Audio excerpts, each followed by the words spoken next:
Alright, Diablo 4 players, let's go over what is the best class, what is the tier list for Season 6 after the most recent updates. So, for starters, let's go ahead and explain what this tier list is going to kind of cover. It's going to cover the best build for every single class, but mainly focusing in on the pit as our metric, because this is an area where you really need to have a good build in order to get these higher numbers. However, I wanted to start off this video to not discourage anyone from playing the game for the very first time and wanting to go ahead and actually play a brand new build. So if you're looking for a class that can complete all of the content doing the campaign, you could do the tormented bosses, the raids, every single class can do that. But where it gets a little bit more interesting is when you start looking at certain like push builds, it's going to get a lot different. So I'll go over several different tier lists, but I wanted to go ahead and mention that I'm going to use the pit as our metric. As of right now, these are currently the top tier builds, and you'll see there is a massive difference between the SpiritBorn and basically all of the other classes. But maybe you're on your second character, you want to play something else, so let's go ahead and go over it. And the reason why this season is actually very important to make a good build is because if you're not running a good meta build for glyphs to 100, making your build kind of hit a wall and unable to get any stronger, where there is some room to get actually stronger. So it is really important that you take a meta build, and maybe if you want to play your favorite thing, well, you can do that after you go ahead and build something meta so you can level up those glyphs, because not every build will be able to go ahead and do pit 100, which is kind of like our benchmark. So let's go and start off with the SpiritBorn. This is the build over here called like a quill volley build. Now I'm going to go ahead and play out some gameplay, and I'll kind of talk a little bit about how the build plays and maybe the playstyle, so you guys can kind of understand what you're in for if you decide to go ahead and make these builds. And I'll also put a bunch of things down below. Some of these I do have the build guides for, so I'll link mine as well as the other ones that have actually pushed the highest. But keep in mind, some of these, to push the highest, you need to get absolutely perfect masterworking, and realistically, most players are not going to be interested in spending 30 hours a day to get those very specific masterworks. There are people out there that have been playing for a really long time, and they simply don't have it. It's just because it's RNG, and that's the nature of, well, the masterworking system in the game.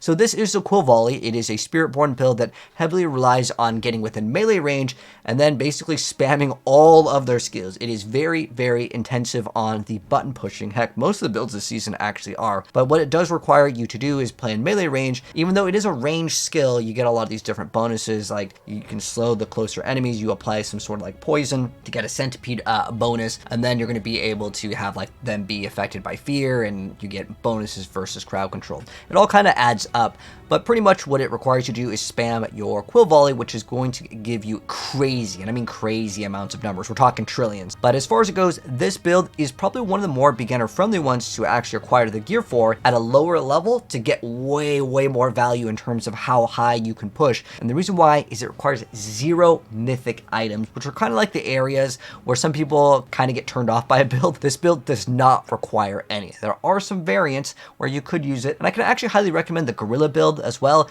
Even though the gorilla build isn't pushing the highest, it's still one of the best builds in the entire game, and probably my highest recommendation for majority of people, just because it feels way better than most builds. But this one is the best SpiritBorn. This is an absolute S tier build. In fact, everything is going to be S tier for the class. However, if we're looking at them overall, I'll be honest, most of the classes are probably in like the C or D tier, and there's only one class in S tier, which is the SpiritBorn, because the difference between a 150 rift and like a 100 or a 110 is just miles. It's such a huge difference, but this is the best SpiritBorn. If we're looking for it, it's called the quill volley build. Next up, this is the best Barbarian build. So this one at the moment, at least of me making this video, is cleared a 114, which actually places it in number 2. Again, the differences are pretty massive, but to show off the gameplay over here, and also I want to mention, this is not going to be an easy build to play, because you do need to kind of group up the enemies properly, and if you do too much crowd control, well, they don't get grouped up the way you want them to, and you basically have to kind of shoot your things straight. It's kind of how like the build works,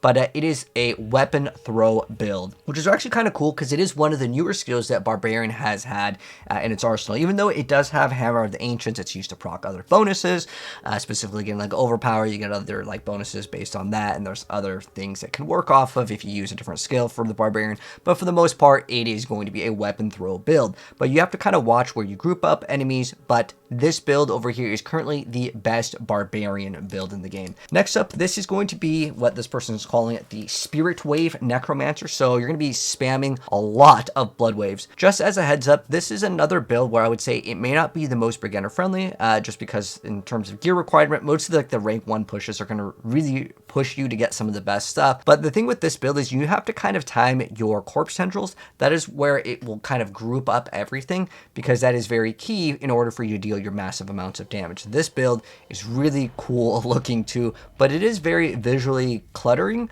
So what I mean by that is, like, if there's something on the ground that's going to explode, yeah, you might not see it. That's just the nature of certain builds. So if you don't like visual clutter, maybe stay away from this build. Unfortunately, even with the minion buffs, I was hoping minions would make a comeback, but this is currently the best Necromancer build, which is basically like a blood wave spammer over here. And look, the cooldowns go absolutely crazy with this.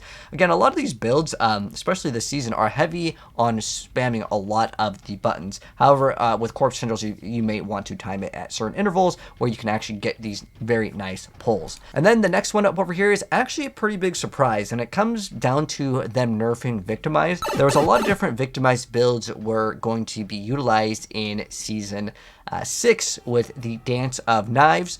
But right now, the current best build in the game is actually going to be a rapid fire rogue, which is actually again, huge surprise to a lot of the people in the rogue community. But again, they kind of like nerfed it after the PTR in terms of Dance of Knives. This is the build. Now, just as a heads up, depending on the variant that you want to play, it will require you to build up these combo points and expend. So this one does require you to kind of pay attention. And you can see there's some lag over there. Sometimes when you freeze or you get too many of these, like, you know, bouncing arrows, if you run the rapid fire one, they'll kind of ricochet. Certain things can cause the game to maybe lag a little bit, just be aware of that, but it won't be as laggy as the SpiritBorn Evade build that just recently got nerfed. But as far as this one goes, it does kind of require you to position a little bit better, and that requires you to kind of go into certain areas, and then you need to kind of build it up. Then you get to launch your big explosions on the enemies. It's not one where you can just spam one button. So it is something where I want to go ahead and mention, just because it's not the easiest thing to play, because you have to pay attention to your combo points. And then over here,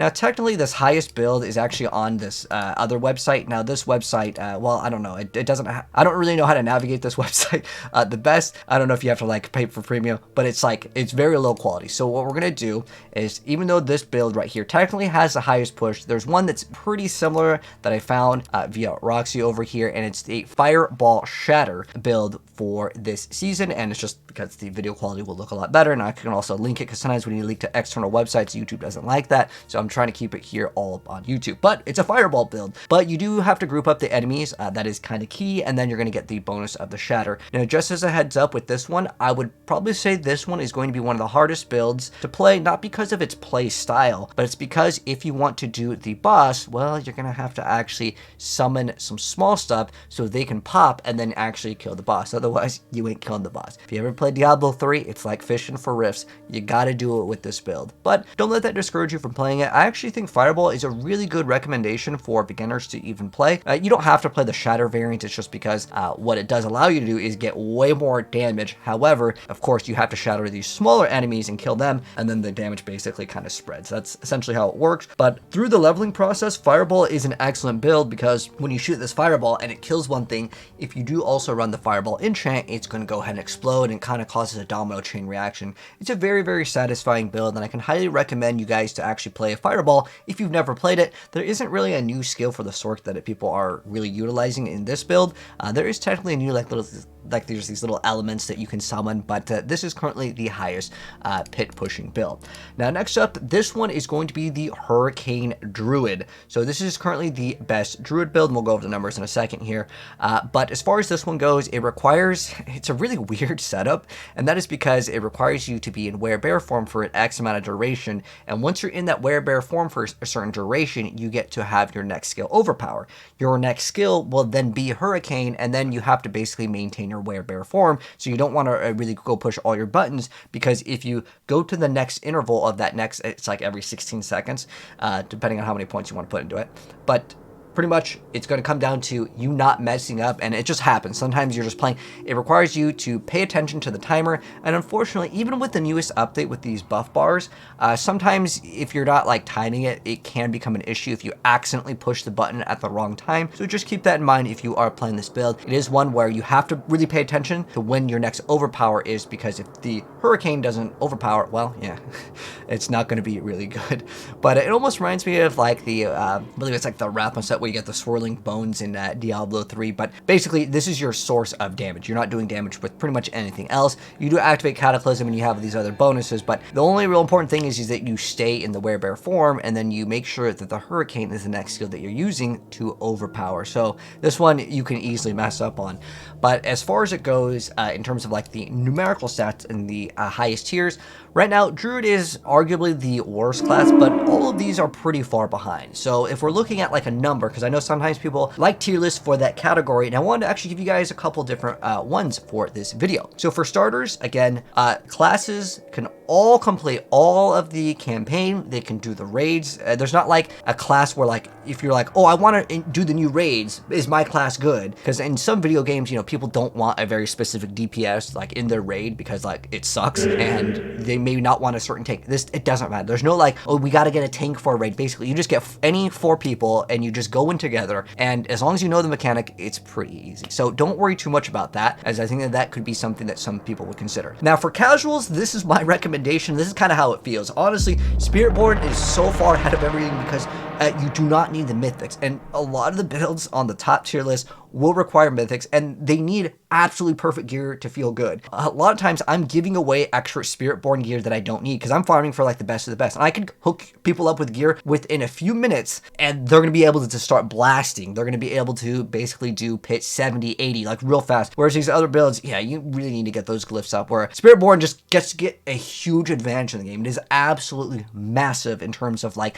how far you can actually advance with this class compared to anything. It is night and day difference, okay? So for casuals, this is what it's going to look like. Now, for people that really want to invest in time, I'd probably consider this kind of the tier list. Like, SpiritBorn is still way miles ahead of everything, and that's why I'm skipping a category here. But if you do invest the time into it, like, you can get these builds up. Now, are any of these builds going to be able to do 150? Unless someone gets some crazy luck or there's some new glitch, more than likely it's probably not going to happen. Maybe as far as like this list goes, maybe 10 tiers higher once everyone starts to max out on their Paragon and they get better gear. But the difference between like a build that can just right now only do 104 and it's the highest, to think that they can do a 150, again, I'm really doubtful that any of these other builds, but if I'm wrong, I will update this video, but I don't think any other build or any other class except for SpiritBorn, unless certain things get changed, unless there's some new bug. I mean, these classes, look at this. They're like on the timer, on the dot. They're like, okay, I'm like almost there. 15 minutes is how much time we have. They're like barely finishing this. SpiritBorn's like 153 minutes, no problem. There is a massive difference between, again, some of these builds in terms of, you know, what can you kind of expect in terms of pit pushing if we're using this as our tier list for the metrics here, right? And then lastly, I want to give you guys one little like last thing, which is my recommendation, because I get asked this all the time as a Twitch streamer. Yo, I just got Diablo, what class should I play? Now, I'm obviously going to recommend the SpiritBorn because it's like the best class by a long shot, but if it's your first time, I actually think the Rogue is one of the like the coolest classes because you have so many different ways to actually play it, and also with the new Death Trap build that has recently been introduced, there's a lot more ways to kind of play. The SpiritBorn playstyle is kind of teleport towards things and smash, and that's just the way the build plays. While there are different variants if you want to play like the Crushing Fist, or if you want to go and play the variant of the Quill Volley, they kind of play similar. In fact, most of the gear is relatively same, so you can actually get 2 builds almost out of 1, but they play too similar. The Rogue actually has, I would say, the biggest in terms of like the variety of playstyle, and as far as it goes, like Dance of Nights is a really cool new skill as well. The Sorceress is definitely really satisfying to play because Teleport is one of the coolest mobility skills, and I like this idea of having all these skills kind of go out, especially if you're a brand new player.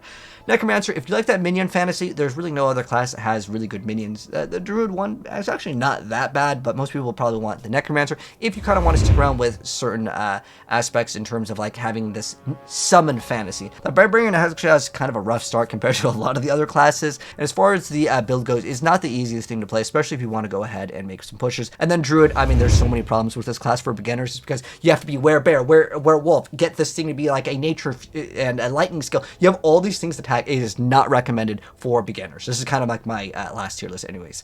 But that's going to go ahead and wrap up things. Let me know, guys, what you think of it. And if we need to update this tier list in the future, we will definitely do so. But that's what it's looking like in terms of like the best classes and the worst classes. And that is the tier list. But anyways, if you guys enjoyed the video, drop a like on it. If you're new here, hit subscribe, turn on the bell so you don't miss out when we cover the updated one. When we get that mid-season patch that's hopefully coming out pretty soon, Kappa. Anyways, I'll catch you guys in the next video.